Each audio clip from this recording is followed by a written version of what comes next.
ఉగ్రవాదులకు support ఇచ్చిన ఏ దేశం బాగుపడింది? Syria, Afghanistan, Yemen, ఇప్పుడు గాజా. ఇలా అన్ని దేశాలు ఉగ్రవాదంతో నాశనం అవుతున్నవే. అక్కడి ప్రజలు మతమౌఢ్యంతో కొన్ని దశాబ్దాలుగా ఉగ్రవాదానికి మద్దతిస్తూ వచ్చారు. ఆఫ్ఘనిస్తాన్లో తాలిబాన్ రాజ్యం రాకముందు జరిపిన ఓ సర్వేలో తమకు తాలిబాన్ ఇస్లామిక్ రాజ్యమే కావాలని 98% కోరుకున్నారని ఓ సర్వే తెలిపింది. దీన్ని బట్టి చూస్తే అక్కడి ప్రజలు ఎంత తెలివి తక్కువగా ఆలోచిస్తున్నారో అర్థమవుతుంది. అక్కడి వారు తాలిబాన్లకు మద్దతు ఇచ్చినందుకే ఇప్పుడు ఆఫ్ఘనిస్తాన్లో మహిళలపై దారుణంగా అణిచివేత జరుగుతుంది. మరోవైపు సిరియాలో ఎప్పుడు బతుకుంటారో ఎప్పుడు చచ్చిపోతారో తెలియని పరిస్థితి.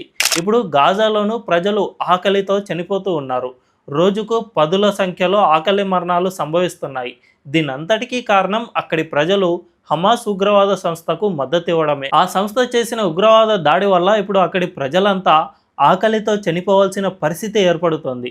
దీన్ని బట్టి చూసుకుంటే ప్రపంచంలో ఏ ప్రజలైనా ఉగ్రవాదానికి మద్దతిస్తే ఇలా విపత్కర పరిస్థితులు ఎదురవుతాయన్నది సుస్పష్టం. అందుకే ఇప్పటికైనా ప్రపంచంలో ప్రజలు మారి ఉగ్రవాదానికి వ్యతిరేకంగా పోరాడాల్సిన అవసరం ఎంతైనా ఉంది.